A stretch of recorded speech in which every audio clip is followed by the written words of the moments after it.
ॐ नमो भगवते वासुदेवाय। श्रीगुरुचरणकमलेभ्यो नमः। अथ चतुरशीतितमोऽध्यायः। श्रीशुक उवाच। श्रुत्वा पृथा सुबलपुत्र्यथ याज्ञसेनी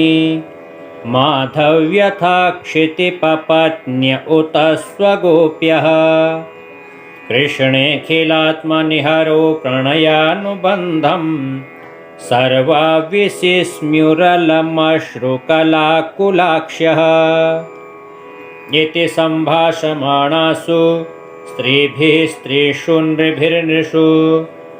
आययुर्मुनयस्तत्र कृष्णराम दिदृक्षयः द्वैपायनो नारदश्च च्यवनो देवलोसितः विश्वामित्रः शतानन्दो भरद्वाजोऽथ गौतमः रामः सशिष्यो भगवान् वसिष्ठो गालवो भृगुः पुलस्त्यः कश्यपोत्रिश्च मार्कण्डेयो बृहस्पतिः द्वितस्त्रितश्चैकतश्च ब्रह्मपुत्रास्तथाङ्गिरः अगस्त्यो याज्ञवल्क्यश्च वामदेवादयो परे तान् दृष्ट्वा सहसोत्थाय प्रागासीना नृपादयः पाण्डवः कृष्णरामौ च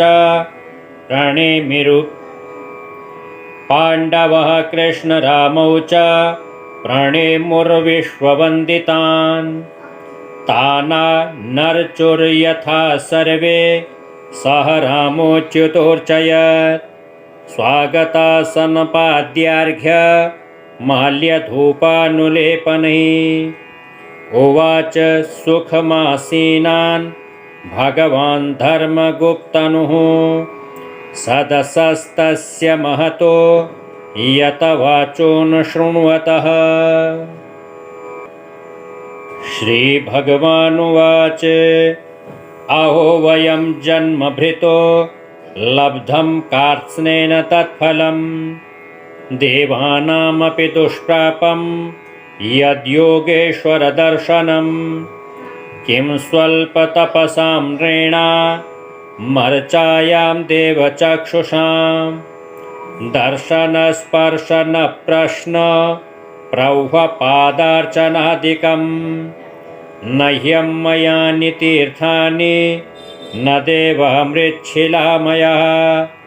ते पुनन्त्युरुकालेन दर्शनादेव साधवः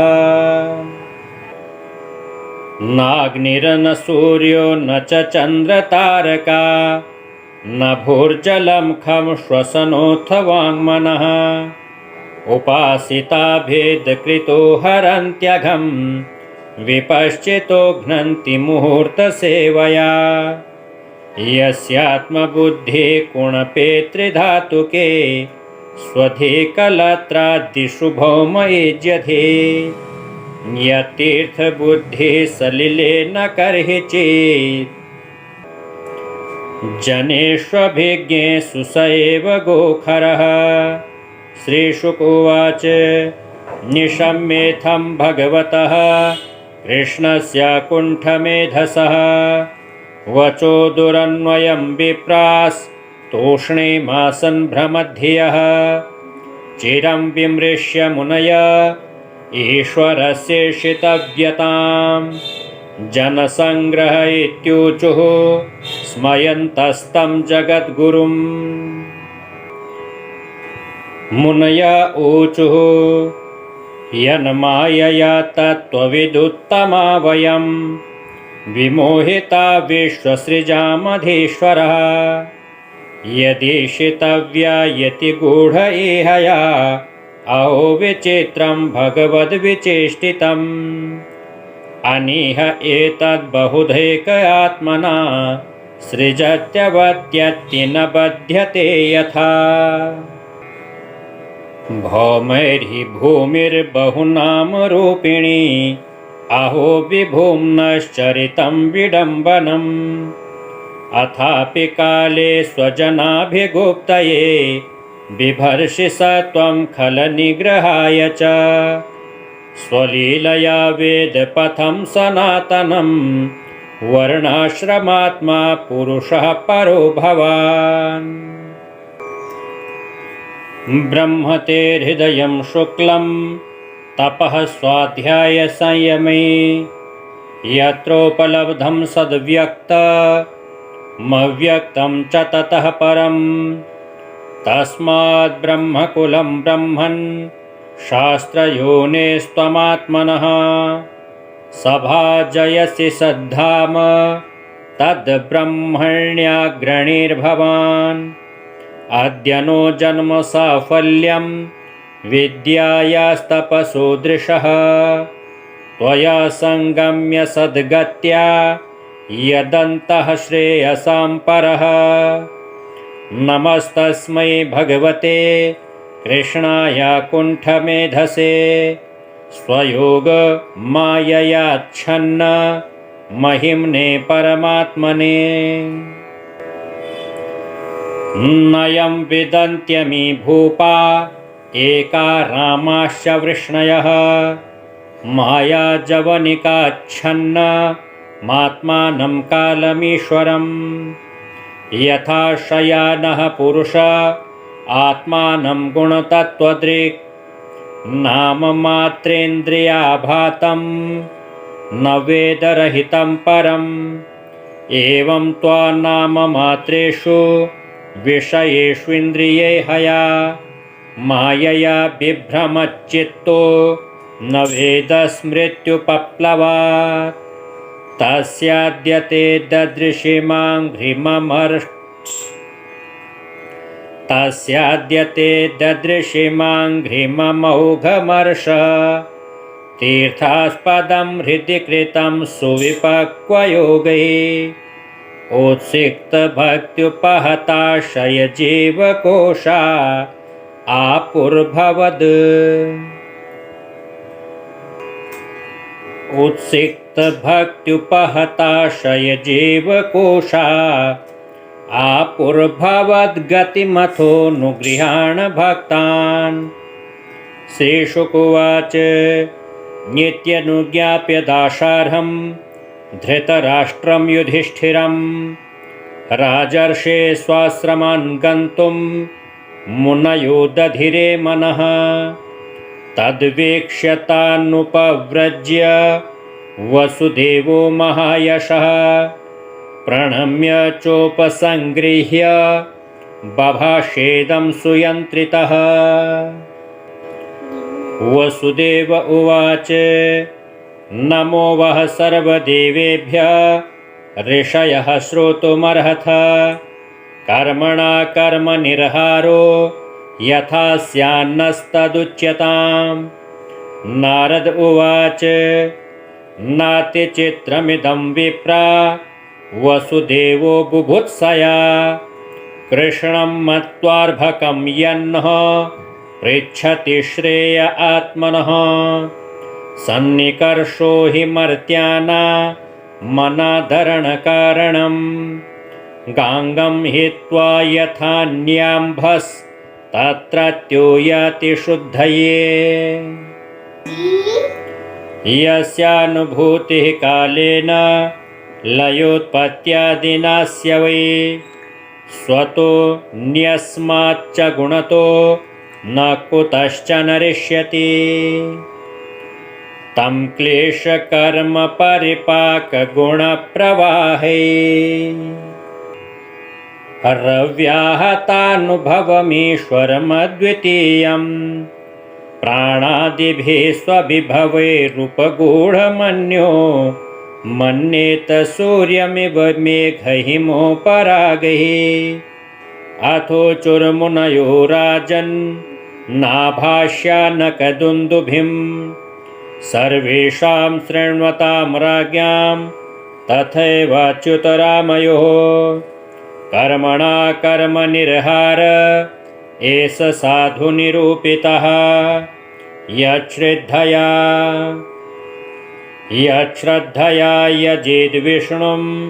सर्वयज्ञेश्वरं मखे चित्तस्योपशमोऽयं वै कविभिः शास्त्रचक्षुषा दर्शितः सुगमो योगो धर्मश्चात्ममुदावह अयं स्वस्त्ययनः पन्था द्विजातिर्गृहमेधिनः यच्छ्रद्धयाप्तवित्तेन शुक्ले निज्येत पुरुषः वित्तैषणां यज्ञदानैर्गृहैर्दानश्रुतैषणाम् आत्मलोकैषणां देव कालेन विसृजेद्बुधः ग्रामे त्यक्तैषणः सर्वे ययुर्धीरास्तपोवनम् ऋणैस्त्रिभिर्द्विजो जातो देवर्षिपितॄणां प्रभो यज्ञाध्ययनपुत्रैस्तान् न्यन्निस्तीर्यत्यजन्पते त्वं त्वद्य मुक्तो द्वाभ्यां वै ऋषे पित्रोर्महामते यज्ञैर्दे वर्णमुन्मुच्य निर्ऋणो शरणो भव वसुदेव भवान्नूनं भक्त्या परमया हरिं जगतामीश्वरं प्रार्चः स यद्वां पुत्रतां गतः। श्रीशुक उवाच इति तद्वचनं श्रुत्वा वसुदेवो महामनः तान् ऋषीन् ऋत्विजो बभ्रे मूर्ध्ना नम्य प्रसाद्य च त एनं ऋषयो राजन् वृता धर्मेण धार्मिकम् तस्मिन्नयाजयन् क्षेत्रे मखैरुत्तमकल्पकैः तद्दीक्षायां प्रवृत्तायां वृष्णयः पुष्करस्रजः स्नातः सुवाससो राजन् राजानः सुष्ठ्वलङ्कृतः तन्महिष्यश्च मुदिता निष्ककण्ठ्य सुवाससः दीक्षाशालामुपजग्मु रालिप्ता वस्तुपाणयः नेदुर्मृदङ्गपटः शङ्खभीर्यानकादयः ननृतुर्नटनर्तक्यस्तुष्टुभुः सुतमागधा जगुः सुकण्ठ्यो गन्धर्व्यः सङ्गीतं सह भर्तृकः तमभ्यसिञ्चन् विधिवा दत्तमभ्यक्तमृत्विजः पत्नीभिरष्टादशभिः सोमराजमिवोढुभिः ताभिर्दुकूलवलयैर्हारनूपुरकुण्डलैः स्वलङ्कृताभिर्विबभो दीक्षितो जिनसंवृतः तस्यर्त्विजो महाराज रत्नकौशेयवाससः स सदस्य विरेजुस्ते यथा वृत्रहणोध्वरे तदा रामश्च कृष्णश्च स्वैर्बन्धुभिरन्वितौ रेजतो स्वसुतैर्दारैर्जीवेशौ स्वविभूतिभिः येजेनुयज्ञं विधिना अग्निहोत्रादिलक्षणैः प्राकृतैर्वैकृतैर्यज्ञैर्द्रव्यज्ञानक्रियैश्वरम् अथर्त्विग्भ्यो ददात्काले यथाम्नातं सदक्षिणः स्वलङ्कृतेभ्यो लङ्कृत्य गोभूकर्ण्या महाधना पत्नी संयाज्यवाभृत्यैश्चरित्वा ते महर्षयः सस्नुरामहृदे विप्रा यजमानपुरःसरः स्नातोऽलङ्कारवासांसि वन्दिभ्यो दात्तथा स्त्रियः ततः स्वलङ्कृतो वर्णा नश्वभ्योऽन्येन पूजयत् बन्धून् सदारान् ससुतान् पारिबर्हेण भूयसा विदर्भकोसलकुरून् काशिकेकयसृञ्जयान् सदस्यर्त्विक्सुरगणान् नृभूत्पितृचारणान्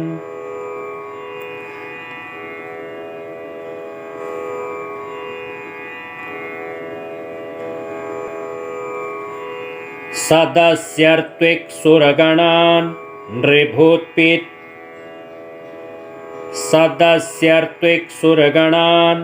नृभूतपितृचारणान् श्रीनिकेतमनुज्ञाप्य संसन्तः प्रययुः क्रतुम् धृतराष्ट्रोऽनुजः पार्थः भीष्मो द्रोणः पृथायमौ नारदो भगवान् व्यासः सुहृत्सम्बन्धि बान्धवः बन्धून् परिष्वज्य यदून् सौहृदात् क्लिन्नचेतसः ययुर्विरहकृच्छ्रेण स्वदेशाश्चापरे जनः नन्दस्तु सह गोपालैर्बृहत्या पूजयार्चितः कृष्णरामोग्रसेनाद्यैर्यवांसीद् बन्धुवत्सलः कृष्णरामो